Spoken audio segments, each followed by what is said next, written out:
حضرت عبدالرحمن بن عوف رضی اللہ تعالیٰ عنہ وہ صحابی ہیں جنہیں دنیا میں ہی جنت کی بشارت حضور صلی اللہ علیہ وسلم نے دے دی۔ حضور صلی اللہ علیہ وسلم کے بہت قریبی صحابی ہیں، ابتدائی دور میں ہی اسلام لے آئے، امت کے امین بھی کہلائے۔ اس کے علاوہ بے شمار آپ کو فضائل نصیب ہوئے۔ حضور صلی اللہ علیہ وسلم نے آپ کو امین کا لقب بھی دیا، آپ کو تقریباً 2 مرتبہ خلافت کی پیشکش بھی ہوئی۔ لیکن آج کی نشست میں ہم یہ جائزہ لیں گے کہ حضرت عبدالرحمن بن عوف رضی اللہ تعالیٰ عنہ کی ایک بڑی شناخت ان کی تجارت بھی تھی۔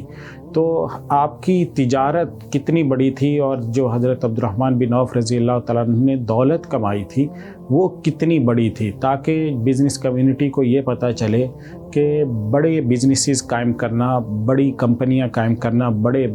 برانڈز اسٹیبلش کرنا یہ بھی اسلام کا حکم ہے۔ اور صحابہ کرام، برگزیدہ صحابہ کرام، عشرہ مبشرہ میں شمار کیے جانے والے صحابہ کرام اور وہ صحابہ جن کو خلافت کی پیشکش ہو رہی ہے وہ کس قدر مالدار تھے اور اپنی تجارت کے ذریعے سے دین کی سربلندی کا کام کس طرح سے کرتے تھے۔ تو حضرت عبدالرحمن بن عوف رضی اللہ تعالیٰ عنہ کا جب انتقال ہوا تو اس وقت آپ کے ترکہ میں ایک بہت بڑی مقدار سونے کی تھی۔ اسد الغابہ کے اندر یہ روایت موجود ہے کہ آپ کا جو ترکہ تھا اس کی ایک بڑی مقدار سونے کی شکل میں زمین میں دفن تھی، اور اس کو جب کاٹ کے نکالا جانے لگا تو کلہاڑے چلانے والوں نے کلہاڑے چلائے، اور اتنا بڑا سونے کا ذخیرہ تھا وہ کہ کلہاڑے چلانے والوں کے ہاتھوں پر آبلے پڑ گئے اور پھر جا کر وہ سونا نکالا گیا۔ اسی طرح سے اس کے علاوہ آپ نے تقریباً 1000 اونٹ اس ترکہ میں چھوڑے، 100 گھوڑے آپ کے ترکہ میں تھے، 3000 بکریاں تھیں، اور بہت ساری زمین یعنی پراپرٹی بھی اس کے علاوہ حضرت عبدالرحمن بن عوف کے ترکے میں شامل تھی۔ اب اس بات کو لے کر اگر ہم اس کی تحقیق کریں کہ حضرت عبدالرحمن بن عوف رضی اللہ تعالیٰ عنہ کے ترکہ میں جو مال تھا اور دولت تھی اس کی مالیت کتنی بنتی ہے، تو اس پہ پھر مختلف روایات ملتی ہیں۔ آج ہم ان روایت کا خلاصہ کرتے ہیں۔ ان روایات میں ایک روایت تو مشہور ہے جو سیر و اعلام النبلاء میں علامہ ذہبی رحمہ اللہ نے بھی نقل کی ہے کہ جب حضرت عبدالرحمن بن عوف کا ترکہ تقسیم ہوا تو اس وقت میں ان کی ایک بیوی کو 1,00,000 دینار یا 1,00,000 درہم ملے ہیں۔ یہ دینار تھے یا درہم تھے اس پہ ہم آگے بات کرتے ہیں، لیکن روایات میں 3 طرح کی باتیں آتی ہیں کہ آپ کی ہر بیوی کو 83,000 دینار ملے تھے، یا 80,000 دینار ملے تھے، 84,000 دینار ملے تھے، یا 1,00,000 دینار ملے ہیں۔ تو یہ اس طرح چاروں روایات ہمیں ملتی ہیں، اور مختلف کتابوں کے اندر ان کا استقصاء یعنی ان کو جمع بھی کر دیا گیا ہے۔ لیکن جو حافظ ابن حجر جن کا نام ہے علم حدیث کے اندر، جن کے حافظے اور ان کی ضرب المثل ہے، اور ان کی کتاب فتح الباری پوری دنیا میں ریفرنس کے طور پہ ذکر کی جاتی ہے، ہم سب سے پہلے اس کی طرف چلتے ہیں۔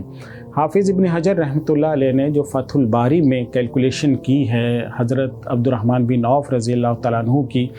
اس سے یہ پتہ چلتا ہے کہ آپ کا پاس جو دولت تھی وہ تقریباً وراثت جو تقسیم ہوئی ہے وہ تقریباً 16 ٹن سونے کی تھی۔ وہ کس طرح سے تھی وہ آپ کو اسکرین کے اوپر روایت نظر آ رہی ہوگی۔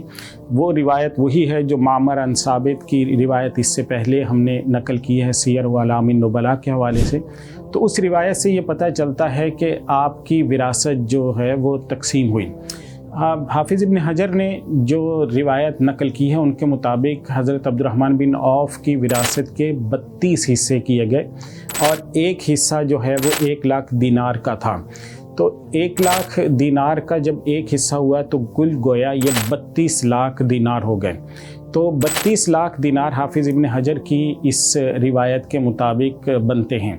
پھر حافظ ابن حجر نے یہ بھی کہا ہے کہ یہ درہم نہیں، یہ دینار تھے، کیونکہ درہم چاندی کا ہوتا تھا، دینار سونے کا ہوتا تھا۔